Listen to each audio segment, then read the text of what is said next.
ఓం నమ శివాయ. వాగర్ధ ఇవ సంపృక్తౌ వాగర్ధ ప్రతిపత్తయే జగతః పితరౌ వందే పార్వతీ పరమేశ్వరౌ. నమస్కారం, నేను మీ Sudheer Babu, Amar astrology YouTube channel. ఈరోజు వీడియోలో మనం ఆంధ్రప్రదేశ్ రాష్ట్ర ఎన్నికల ఫలితాల గురించి తెలుసుకుందాం. ముఖ్యంగా చాలామంది ఆంధ్రప్రదేశ్ ప్రజలు ఎన్నికలలో ఎవరు గెలుస్తారనే దానిపైన చాలా ఆసక్తిగా ఎదురు చూస్తున్నారు, చాలా ఉత్కంఠగా ఎదురు చూస్తున్నారు. సో గడిచిన కొంతకాలాన్ని తీసుకుంటే మనం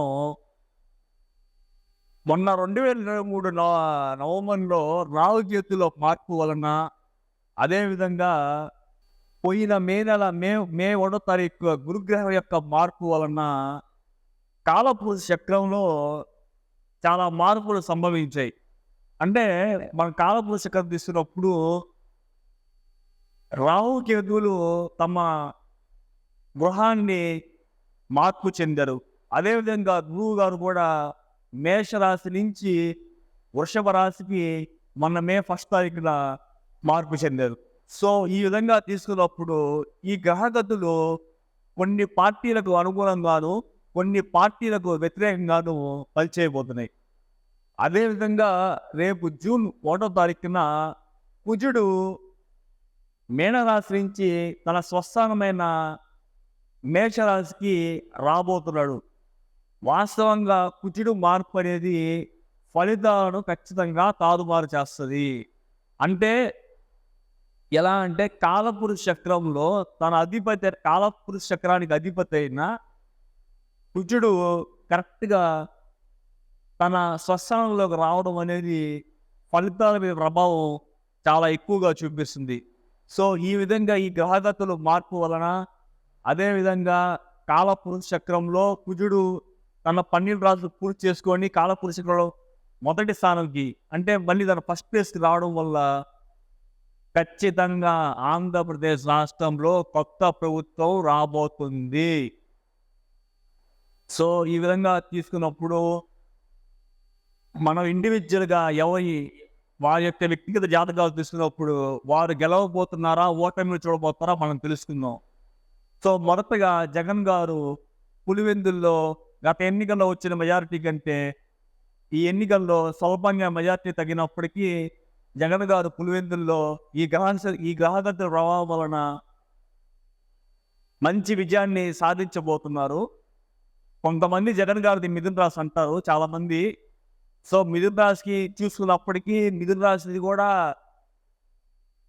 ద్వాదశ స్థానంలో గురుగ్రహ సంచారము ఉంది. కావున ఖచ్చితంగా గురుగారి గురుబలం తగ్గడం వలన జగన్ గారికి ఈసారి కొంచెం మెజార్టీ స్వల్పంగా తగ్గినప్పటికీ మంచి విజయాన్నే సాధించబోతున్నారు. నేను మీకు ఇంకోటి కూడా చెప్తున్నా, ఇదే ఎలక్షన్స్ కానీ మే 1వ తారీఖు కంటే ముందు జరిగి నవంబర్ లోపు కానీ ఎలక్షన్స్ కానీ జరుగుంటే ఖచ్చితంగా వైసీపీ గవర్నమెంట్ ఫామ్ చేసేది. ఎందుకంటే అప్పుడు రాహుగ్రహం గ్రహాలు తమ హౌసెస్ మారలేదు. ఆ పరిస్థితుల్లో ఖచ్చితంగా వైసీపీ గవర్నమెంట్ ఫామ్ చేసేది. కానీ జరిగిన ఈ గ్రహగతుల మార్పుల వలన, ఈ రాహుకేతుల మార్పు వలన, అదేవిధంగా గురుగ్రహం యొక్క మార్పు వలన, అదేవిధంగా ఈ కుజగ్రహం యొక్క మార్పు వలన ఎప్పుడన్నా మీరు గుర్తుపెట్టుకోండి, ఇట్లా ఒక రాష్ట్రానికి సంబంధించిన విషయాలు వచ్చినప్పుడు గ్రహగతులు మారేటప్పుడు మామూలుగా అయితే మన పర్సనల్గా వ్యక్తిగత జాతకాలు తీసుకొని, డేట్ ఆఫ్ బర్త్ తీసుకొని మనం చెప్తాం. కానీ ఇలా వచ్చినప్పుడు ఎలా ఉంటుందంటే గ్రహాలు మూకుమ్మడిగా పనిచేస్తాయి. అంటే ఒక రాష్ట్రానికి సంబంధించినప్పుడు, ఒక దేశానికి సంబంధించినప్పుడు గ్రహాలు ఇండివిజువల్గా పనిచేయండి. అంటే ఎలా అంటే ఒక రాష్ట్రం కోసం అంటే అవి ఒక సమూహంగా పనిచేస్తాయి. సో ఆ విధంగా తీసుకున్నప్పుడు ఈసారి చంద్రబాబు నాయుడు గారు కుప్పంలో గత ఎన్నికలతో కట్టే కూడా ఈ ఎన్నికల్లో కొంచెం అధిక మెజార్టీ సాధించి మంచి విజయాన్ని చూడబోతున్నారు. అదేవిధంగా చంద్రబాబు గారిది కొంతమంది కర్కాటక రాశి అంటారు. సో మనది యాక్చువల్గా మన దగ్గర ఆయన డేట్ ఆఫ్ బర్త్ లేదు. ఈ గూగుల్లో కానీ ఈ యూట్యూబ్ ఛానల్స్ చెక్కేవారు కూడా అవంతా ఫేక్ డేట్ ఆఫ్ బర్త్ అనమాట. సో మనం కానీ ఈ కాలపురుష చక్రంలో జరిగిన గ్రహగతులను బట్టి చంద్రబాబు నాయుడు గారు కానీ, జగన్ గారు కానీ వాళ్ళ ముఖంలో వాళ్ళ ముఖ కవలికలు, వారి ముఖంలో తేజస్సుని చూసి మనం చెప్పదలుచుకుంది ఏంటంటే చంద్రబాబు నాయుడు కూడా ఈసారి విజయాన్ని కుప్పంలో చూడబోతున్నారు. అదేవిధంగా తదుపరి చంద్రబాబు నాయుడు గారి పోయినటువంటి లోకేష్ ఎలా ఉంటున్నాడు అనేది. సో యాక్చువల్‌గా కూటమి ఫామ్ అవ్వక ముందు లోకేష్ తన సొంత ఇమేజ్ తోటి తన ఇదిగా సొంతంగా చేయాలనుకున్నాడు. కానీ లోకేష్ జాతకం ప్రకారం లోకేష్ అప్పుడే సొంతగా ఎదగలేడండి. కానీ లోకేష్ మంగళగిరిలో విజయాన్ని చూడబోతున్నారు. ఈ కూటమి ప్రభుత్వంలో కీలక పాత్ర వహించబోతున్నారు. యువతరానికి లోకేష్ గారు యువతరానికి మంచి నాయకుడిగా ఎదిగే అవకాశాలు ముందులో ఉన్నాయి. ప్రస్తుతం అయితే ఆ విధంగా ఎవరు జవలేరు లోకేష్ గారు. కానీ మంగళగిరిలో విజయాన్ని చూడబోతున్నారు. తదుపరి పవన్ కళ్యాణ్ గారు గత ఎన్నికల్లో 2 చోట్ల భీమవరం, గాజువాక నుంచి ఓడిపోయారు. ఈసారి ఎన్నికల్లో మటుకి పిఠాపురం నుంచి పోటీ చేశారు. ఖచ్చితంగా పవన్ కళ్యాణ్ గారు పిఠాపురంలో పోటీ చేయడం అనేది అది ఖచ్చితంగా ఆయన అంటే అది ఒక దేవుడు పిలుపులాగా ఆయనకి పనిచేసిందో, మరి అక్కడ ప్రజలు ఆయన రమ్మన్నారో మనకు తెలియదు. కానీ అంటే అది దత్తాత్రేయ స్వామికి సంబంధించిన బాగా ప్రాముఖ్యత ఉన్న ఊరు పిఠాపురం. అది ఒక సాధారణమైన చిన్న పట్టణం అది. సో అక్కడ దత్తాత్రేయ వారి మంచి ప్రసిద్ధి గాంచున్నారు. సో పవన్ కళ్యాణ్ గారు అక్కడికి వెళ్ళడం అనేది అది ఆయన అదృష్టమో మరి లేకపోతే ఖచ్చితంగా కూడా పిఠాపురంలో పవన్ కళ్యాణ్ గారిది మకర రాశి అని అంటున్నారు కొన్ని డేట్ ఆఫ్ బర్త్ మాకున్న సమాచారం వరకు. కాబట్టి ఆయన ఖచ్చితంగా పిఠాపురంలో అద్భుతమైన విజయాన్ని సాధించబోతున్నారు. దాంట్లో అనుమానమే లేదు. ఇంకోటి పవన్ కళ్యాణ్ గారు పిఠాపురంలో మంచి విజయాన్ని సాధించడంతో పాటు రేపు కూటమి ప్రభుత్వం ఏర్పడిన తర్వాత చాలా కీలక బాధ్యతలు చేపట్టబోతున్నారు. ఎన్డీఏ గవర్నమెంట్లో కూడా థర్డ్ టైం కూడా కేంద్రంలో వచ్చేది ఎన్డీఏ గవర్నమెంటే. దాంట్లో కూడా ఎన్డీఏ గవర్నమెంట్లో కూడా పవన్ కళ్యాణ్ గారు ప్రముఖ పాత్ర వహించబోతున్నారు. మీకు కూడా చెప్తున్నా, మళ్ళీ గుర్తుపెట్టుకోండి. మీరు అనుకోవచ్చు, వాస్తవంగా ఇప్పుడున్న ప్రజెంట్ సిచ్యువేషన్లో ఇక్కడ మన ఆంధ్ర రాష్ట్రంలో 3 పార్టీలు ఉన్నాయి. ఈ 3 పార్టీలు మనం తీసుకున్నప్పుడు ఒక పక్క జగన్ గారు, ఒక పక్క చంద్రబాబు గారు, ఒక పవన్ కళ్యాణ్ గారు. సో ఇక్కడ జగన్ గారు ఒకటి, ఇక్కడ చంద్రబాబు పవన్ కళ్యాణ్ గారు ఒకటయ్యారు. వాస్తవంగా ఎవరికి వారు ముగ్గురు ఇండివిజువల్గా పోటీ చేస్తుంటే ఖచ్చితంగా జగన్ గారికి బలం ఉండేది. ఖచ్చితంగా ఆయన గెలిచేవారు. ఎందుకంటే మీకు ముందు వీడియోలో కూడా చెప్పుకున్నాను,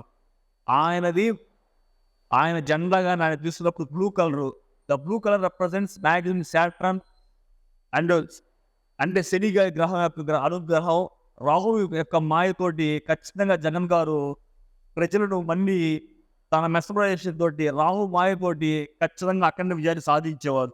అది ఇప్పుడు జగన్ గారు కానీ 2023 నవంబర్ ముందుకు కానీ ముందస్తుకు కానీ పోయి ఉంటే ఖచ్చితంగా జగన్ గారే సీఎం అయ్యేవారు, ఖచ్చితంగా. కానీ ఎలక్షన్స్ లేట్ అవ్వడం వల్ల, ఎలక్షన్స్ జనరల్గా జరగడం వల్ల, ఆయన ముందస్తు పోవడం వల్ల, మారిన గ్రహగతులు పరిస్థితుల వలన, ఈ గురుడి యొక్క మార్పు వలన, కూటమి ఏర్పడడం వల్ల, అదేవిధంగా కూటమిలో బీజేపీ కూడా తన సహకారాన్ని అందించడం వలన ఈ టీడీపీ, బీజేపీ, జనసేన కూటమి వైసీపీపై విజయాన్ని సాధించబోతుంది. ఎందుకంటే ఇక్కడ 3 కాంబినేషన్స్, ఇక్కడ రెడ్ కలర్, వైట్ కలర్, ఇది మనది బీజేపీ సంబంధించిన కాషాయ రంగు, ఇక్కడ టీడీపీ ఎల్లో కలర్ పసుపు. మీకు చెప్పుకోవాలి ముందు వీడియోస్లో కూడా, ఎప్పుడన్నా కూడా ఎరుపు red colour represents victory when it is a conjuncted with some other planets. ఎప్పుడు కూడా రెడ్ కలర్ అనేది తన సొంతగా గెలిచేదానికంటే కూడా తనకు ఎవరన్నా మంచి సహకారం అందిస్తే ఖచ్చితంగా వారిని విజయ తీరాన్ని చేరస్తారనమాట. సో ఆ విధంగా తీసుకున్నప్పుడు జనసేన పార్టీ కలరు టీడీపీ పార్టీకి అనుకూలంగా మారి ఖచ్చితంగా ఈ కూటమి విజయానికి నాంది పలుకుతుంది. సో కానీ ఇక్కడ ఈ రాష్ట్రంలో జరిగిన ఎలక్షన్స్లో వైసీపీ కూడా సింగిల్గానే చాలా మంచి పోటీ ఇచ్చింది. దానికి కారణం వైసీపీ యొక్క జెండా రంగైన బ్లూ కలర్ సాటర్న్ రాహు మాయ వల్ల సో యుద్ధం చాలా టైట్‌గానే జరిగింది. ఫైట్ చాలా టఫ్‌గా జరిగింది. టగ్ ఆఫ్ వార్ జరిగింది చాలా నియోజకవర్గాల్లో.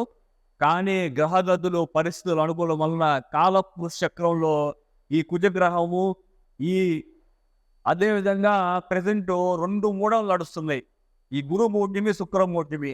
ఈ 2 మూఢముల వలన కూడా మౌఢ్యములు ఈ మౌఢ్యముల వల్ల కూడా ఖచ్చితంగా అధికార పార్టీకి అంటే ఎవరైతే రాజు అది అధికార పార్టీకి కొంచెం ఇబ్బందికరంగా మారి కొత్త ప్రభుత్వం వచ్చే అవకాశం పుష్కలంగా గోచరిస్తున్నాయి.